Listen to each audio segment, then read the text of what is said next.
Welcome to Langhorne Players presents 10-minute play, a 10-minute playwriting bake-off. Live readings of 10-minute plays written by playwrights in 48 hours with ingredients submitted by you. Our original live broadcast went forward on October 18th, and like live theater, we had a few mess ups, a few like any, we had some weak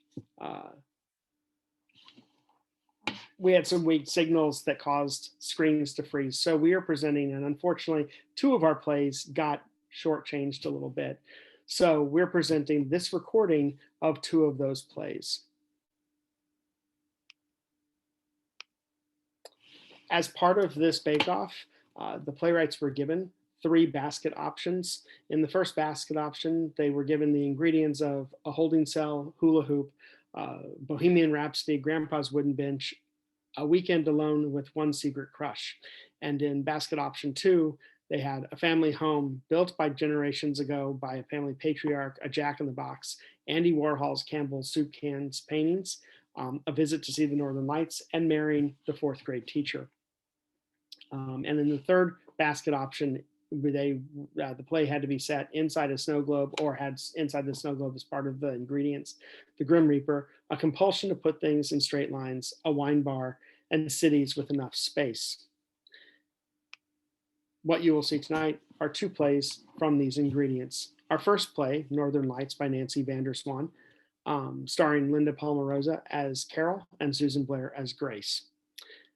Nancy recently plunged into the world of playwriting and decided that playwriting and bake-off was a combo that sounded too delicious to resist, pun intended. Nancy looked up Northern Lights on Google and saw the fun alternative meaning of the term, and then paired it with Jack in the Box and it made perfect sense.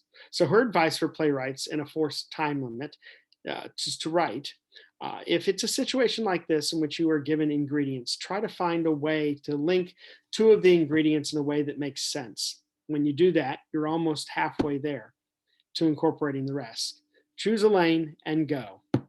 Langhorne Players now presents a reading of Nancy Vanderswan's Northern Lights.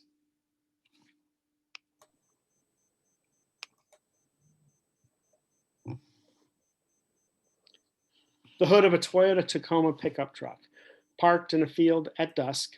Visible in the far background is an old farmhouse with covered front porch, downstairs windows, illuminated in the dwindling light. 2 women of a certain age recline on the hood, backs resting on the windshield. One is gazing intently at the sky while the other lies back against the windshield, eyes closed, a slight smile on her face. I wonder when we're going to see them. I guess it's too light out still. Well, I can't believe they're happening this far south this year. Look, I just saw it on the internet. Who knows if any of the shit you read on the net is real anymore? You got that right. I saw a TV reporter interviewing people waiting to get into a Trump rally. One woman on camera said she believes some QAnon crap that JFK Jr. is still alive and was spotted standing behind Trump at one of his rallies. Well, you can't manufacture people like that. Oh, wait, I guess Fox News did. Like John Kennedy's son would reappear more than 20 years after the plane crash at a Trump rally. I know, right? How about this one where Barack Obama was responsible for 9/11 because he didn't spend enough time in the Oval Office to stay on top of terrorism. Responsible? Are you kidding? Nope. The fact that he wasn't even president is apparently immaterial. Well, it's a gorgeous night to be out here. Sometimes I can't believe we own this land now. I mean, I knew Pop-Pop's farm would go to us eventually, but it's almost otherworldly. I'm still getting used to the idea that Mom's gone. How can something this good come from something that sad? Yeah. Pretty shitty way to inherit the house, if you ask me. Alzheimer's. Cripes. I have to believe that she's happier wherever she is. But what a way to go.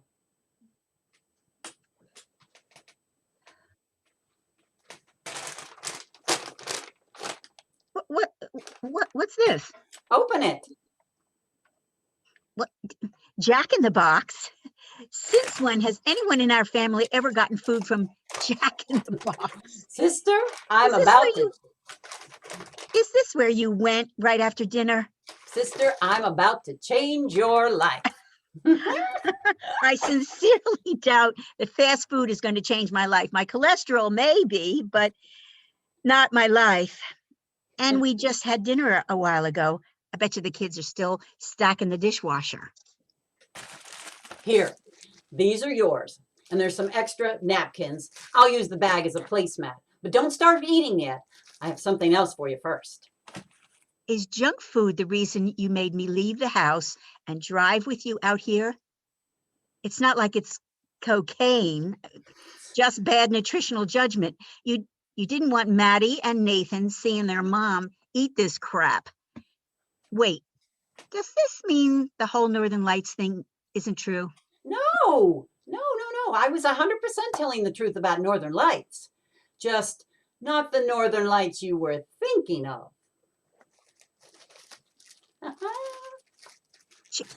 Jesus Christ, is that marijuana?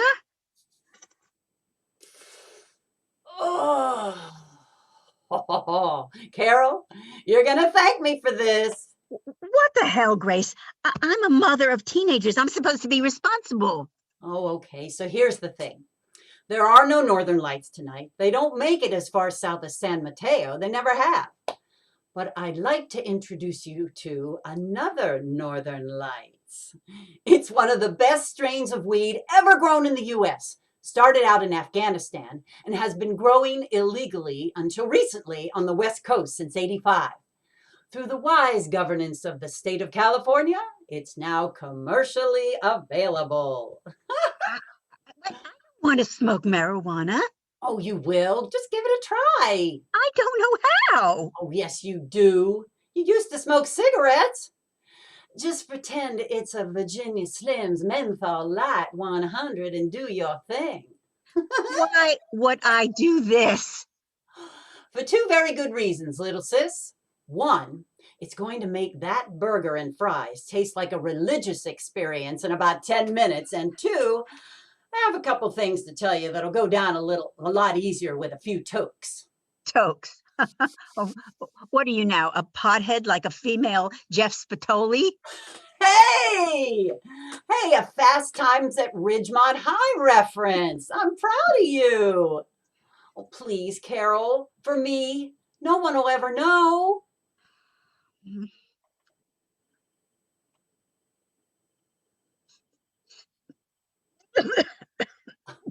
Oh, Carol Merrill, I'm proud of you. My turn, and then you again. And don't act like it's carbon monoxide. Get a good draw next time. Grace, why are we out here? Why are we doing this? Sweetie, you've been my best friend all my life, not just my sister. So I need to tell you something. I have breast cancer. No. No, it's not true. It can't be. But we don't have the BRC gene in our family. Oh my God, Grace. You don't need the BRC gene to get cancer, honey. You just need bad luck.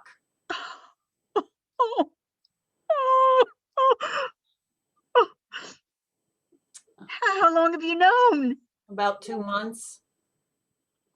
I know. I should have told you earlier, but I needed to wait until all the tests were done and they were sure. And I really wanted to get my medical marijuana card. I figured, why not get the jump on becoming a pothead before the nausea sets in, eh? Grace, this is nothing to joke about. How serious is it? Are you going to have chemotherapy, radiation. Oh, Gracie, I love you so much. You aren't going to do this alone. I know. Thank you, Lovey. I know I won't. You've always been there for me through the worst times in my life. So, what kind of cancer is it? Aren't there kinds of breast cancer like, is it? It's the worst kind, Carol Merrill.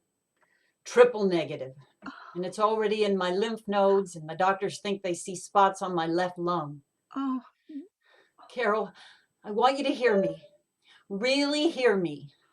I'm not planning on going anywhere anytime soon. I'm going to fight this. of course you are. I'm going to be your driver and your nurse and your dietitian, your bookkeeper, and I'm going to make you eat right and take care of yourself better. Shit, Carol. I have triple negative breast cancer. You think I'm going to start eating right? I may take all my medications, but I'm for sure going to deliberately eat wrong at least part of the time. And speaking of, unwrap that burger and take a bite.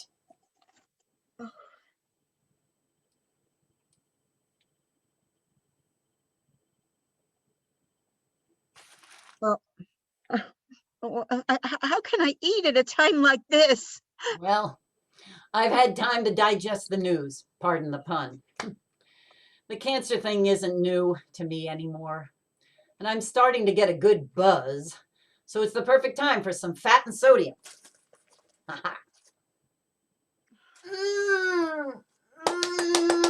Good. Sorry, I just have no appetite. See? Now you want a bite. Come on, go ahead. Trip the proverbial light fantastic.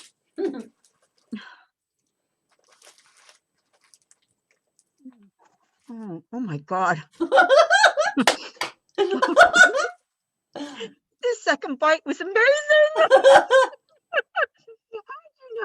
Oh, this would taste so good. Because you're high now. Oh. That Northern Lights weed makes junk food taste like the chef's table at Chez Panisse. Oh, this is like a revelation.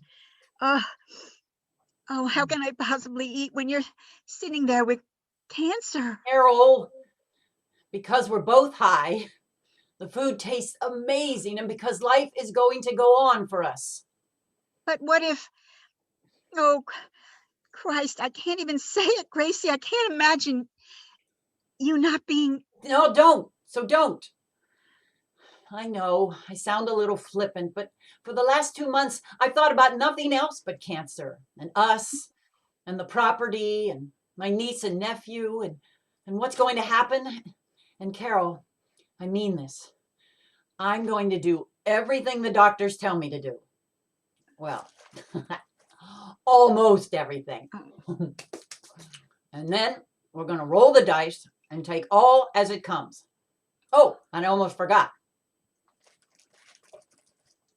Here is a heart attack fry followed by a cannabis chaser. Oh, I don't know, Grace. I think I'm getting really high. I like to see 12 of you like one of those Warhol Campbell soup lithos. That's my best medicine. Carol, you always have the funniest ways of putting things. You pull me out of a funk like no one else can. Oh, my Grace. How can you laugh? What are we gonna do? Well, I'm going to keep eating crappy food, even when I don't feel like eating.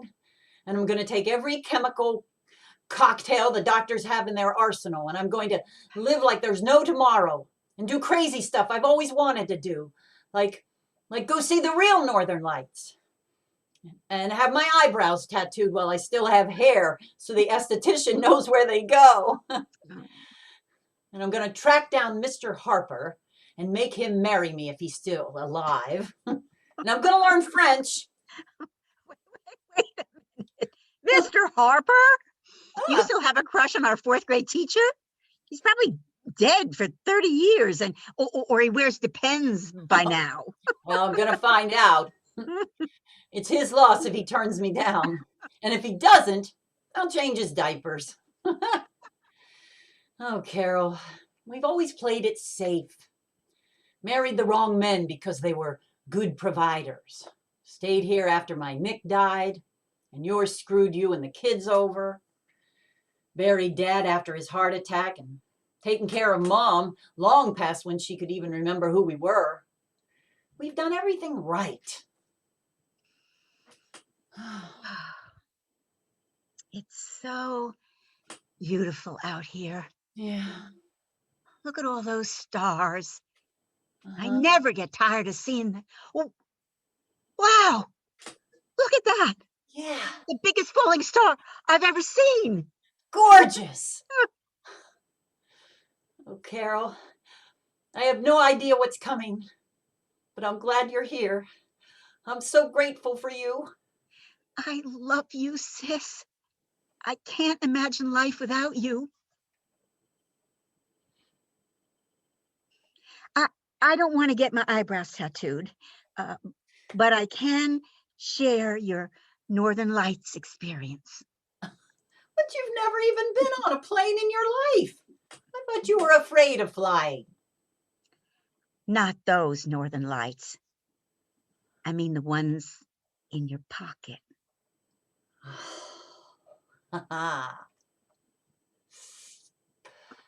Enjoy the ride, little sister. We'll both enjoy the ride.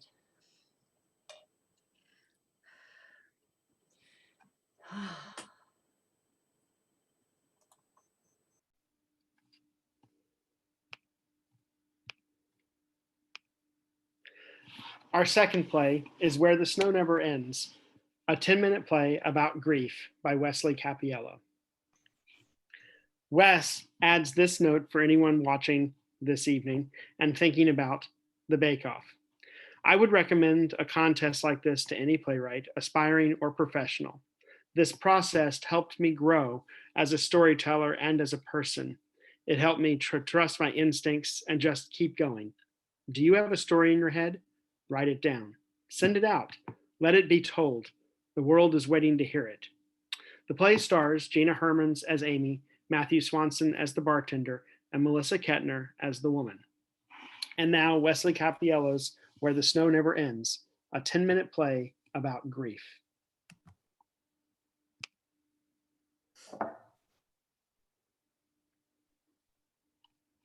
A small wine bar decorated for Christmas. 2:10 a.m. Heavy snowfall outside the window. A tiny tree sits in the corner. Some lights hang on the wall. A snow globe sits atop a bar. Inside it, a valley of snow. Amy sits at the bar. 4 empty wine glasses in a line sit in front of her, working her way through her fifth. Her eyes are red and puffy, and she looks as though she has been through hell. She stares into the snow globe, shaking it. Every time, it goes still. After a moment, the bartender enters with a check. He places it in front of her. I was gonna have another. We're closed. Time for you to clear out. All right. Just give me a minute. The sooner the better. I have a family and I'd actually like to get home sometime tonight. There. That's it. Perfect. Oh, shit. Let me help you. I'm fine. Please, I'm happy to help. I told you I'm fine. Okay.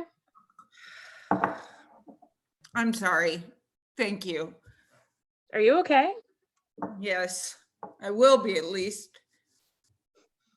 What brings you here on a Christmas Eve? Just life. I'm here for work. You have beautiful hair. I'm not a stripper, if that's what you're thinking. No, that's not what I was thinking. I just thought, considering how late it is. Lots of people are out late in this city. Live here long? My entire life. Born and raised Honestly, I wish I could go somewhere else, somewhere I can be free, have some space to breathe, some fresh air. Somewhere like that in there. That sounds nice. Get the hell out of here, right? Right. My happy place is a snow-filled valley, just like the inside of this snow globe.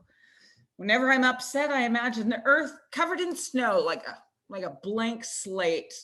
I'd give anything to walk across that valley in there, creating a few footprints of my own and watching the snow fill them back up. Almost like I've never been there at all. Snowflakes tumble down from the sky, creating a blanket of white as far as the eye can see. Some of them land on my lips and I feel them dissolve into water, leaving a little droplet behind, like a memorial to what they once were. The air is freezing and a little harsh against my face, but I like it anyway because I can breathe in as much of it as I want to. Living in that moment, taking in every fresh breath I can. Nowhere else but right there in the snow. You've really thought about this, haven't you? Well, I've been spending a lot of time alone recently. Gives a person plenty of time to think. Now, where's your Christmas spirit? Oh, I'm afraid I don't have much this year. That makes two of us. To be honest with you, I've never really liked it all that much. Everyone pretends that there isn't anything wrong in the world, in their lives. It's sort of crap when you actually stop and think about it. The whole thing is no more than a Hallmark cash cow. It's nice to finally meet someone who understands my point of view. Usually people look at me like I have three heads. Another reason I'm not really a fan is because I have to work a lot around this time of year. Business really picks up during the holiday season. Really? Oh yeah, you'd be surprised. What did you say you do? Oh, I didn't. I run my own company. Oh, your own boss. I'll drink to that. Mm. To a very unmerry Christmas. To a very unmerry Christmas. No! What's wrong? Oh, it has to be in the line. What are you talking about? A straight line. Why? Because Milo likes it that way. Milo?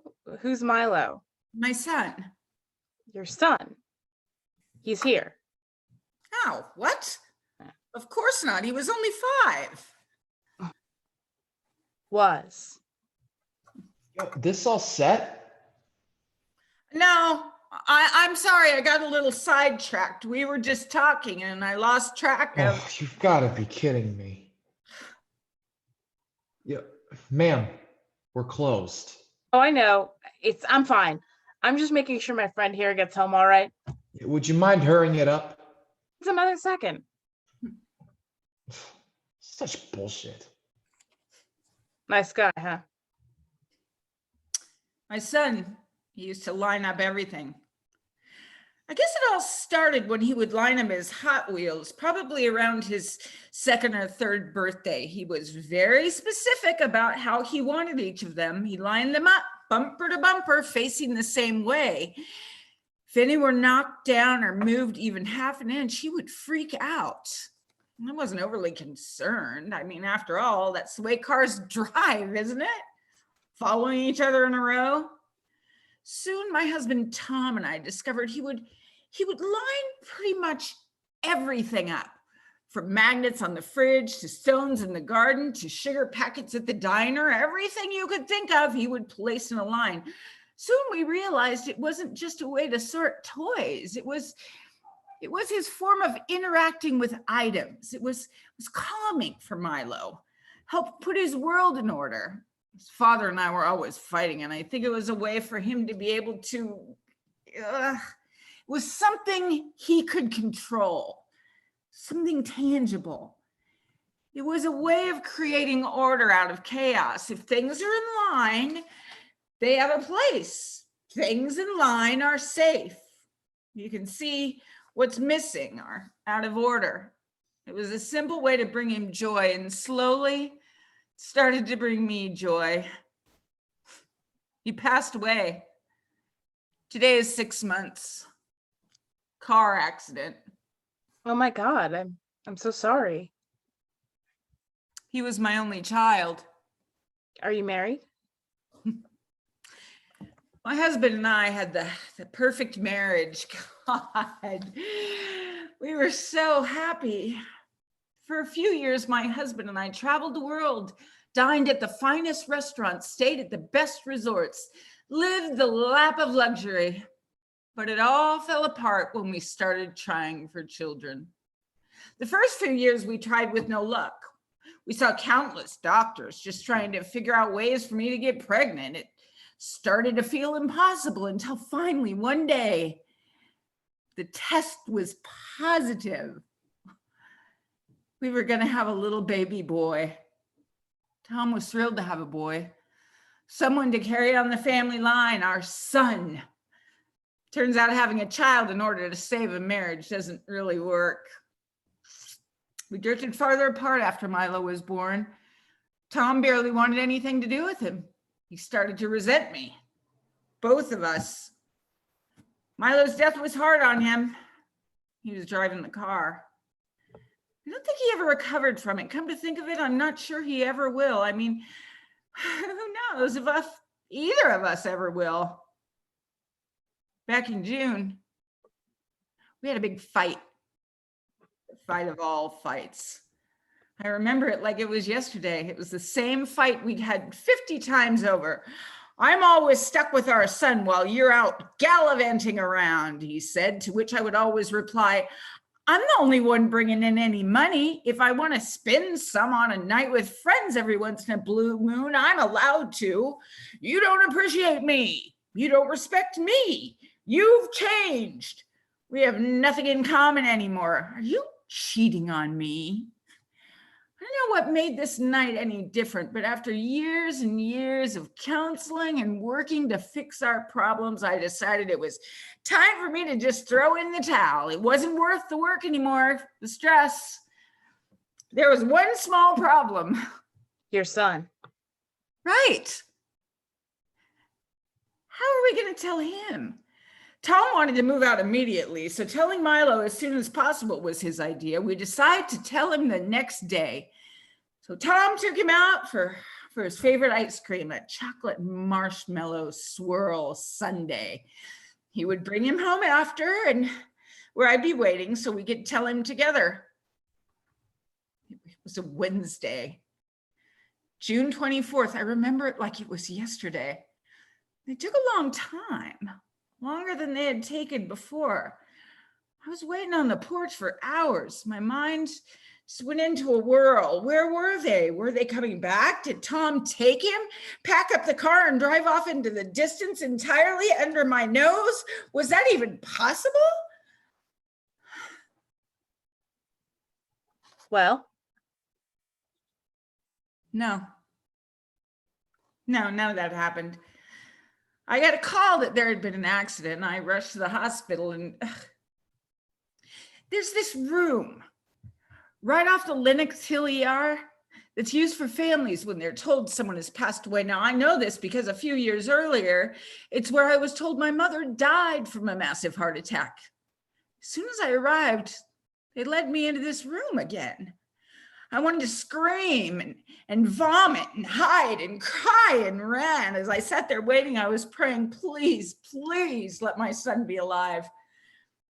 After what felt like hours, a doctor finally came in to see me. They did everything they could, but Milo, my beautiful baby boy, he didn't make it. I was numb. I couldn't feel anything. how awful. Tom, though, Tom was still alive. He struggled, but after about a month or so, I was finally able to bring him home. I nursed him back to health in a little more than a month, and I thought we were finally getting back on track. We were grieving together, communicating, connecting better than ever before. We finally felt like us again, the old us, but now revamped, better. One night, all I wanted was to forget our troubles and enjoy each other's company like we used to. I brought home his favorite Chinese takeout. The same kind we had the night before our wedding. I came home to an empty house. He was gone. No note, no apology. He was just gone. A month went by. I didn't speak to anyone. I couldn't eat, couldn't sleep. I could just barely breathe. Everything I feared in life had come true. Everything I worked so hard to protect slipped right through my fingers. It all came crashing down to me all at once, and I was alone. I was always going to be alone. I've been trying to find a reason to go on ever since. I used to love my life, my family, my friends, my job. Now I have no family. They've all passed away. My friends are tired of putting up with me. I can't go back to work, and even the bartender thinks I've lost it. I used to be powerful, strong, happy. Now I'm just pathetic. Hey, keep the change and spare me the lecture. Jesus. Merry Christmas to you too, I guess. You should learn to treat people with some respect. Screw you, lady. I know who you are, Amy. How do you know my name? I was sent here to meet you tonight. What? It's your time. Who the hell are you? I'm here to help. Help? Help with what? Your crossover to the other side. Do you want to be reunited with your son? Get away from me. Don't come any closer. I'm warning you. I have pepper spray in here, and I'll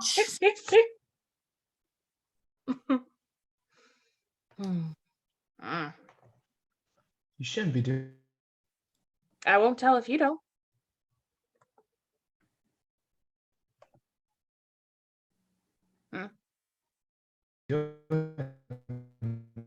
that. Good. Oh, she's just drunk. That. Oh.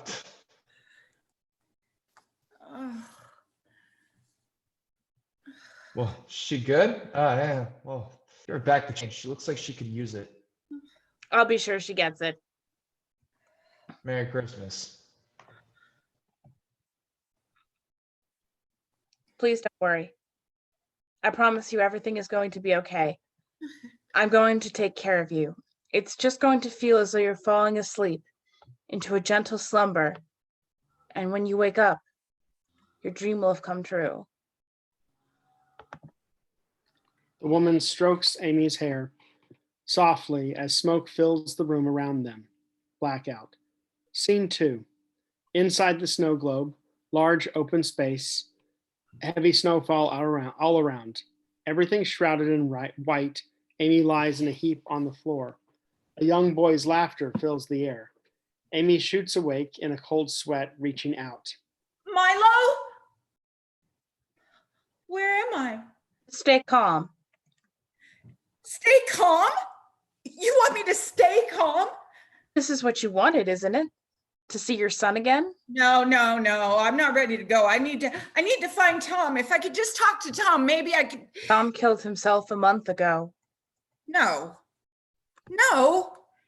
You're lying. That's not possible. You should know. I was there. Pills. Tom? Why would he? No. Oh my God. He didn't feel a thing. Slipped off peacefully in his sleep. It's okay. Let it out. It's okay. Don't touch me. I want to know where the hell I am. Exactly where you've always wanted to be. Inside the snow globe, your city with all the open space you can imagine. Fresh air, trees, a blend of the busiest city and the quietest suburban park. The world is never ending here. Any terrain you might want, any season, all at your disposal. That world you've imagined your entire life, the one inside the globe, the world you've been longing for can finally be yours. All you have to do is agree, and you can see your boy again. Did Tom agree? When it was his time, yes, as do all the others. What happens if I don't? I release your soul on earth, never giving you a moment of rest or peace until the end of time. I'm scared. Don't be. You won't feel a thing, I promise. Let's find Milo.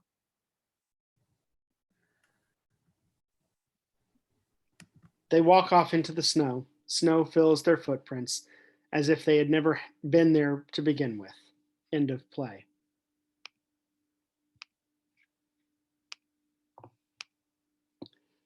Thank you for joining us on this redo of the playwriting bake-off night as we enjoy these two plays that we have read as we enjoy these two plays. If you would like to make a donation to Langhorne Players, you can donate at www.langhorneplayers.org. Thank you very much, and good evening.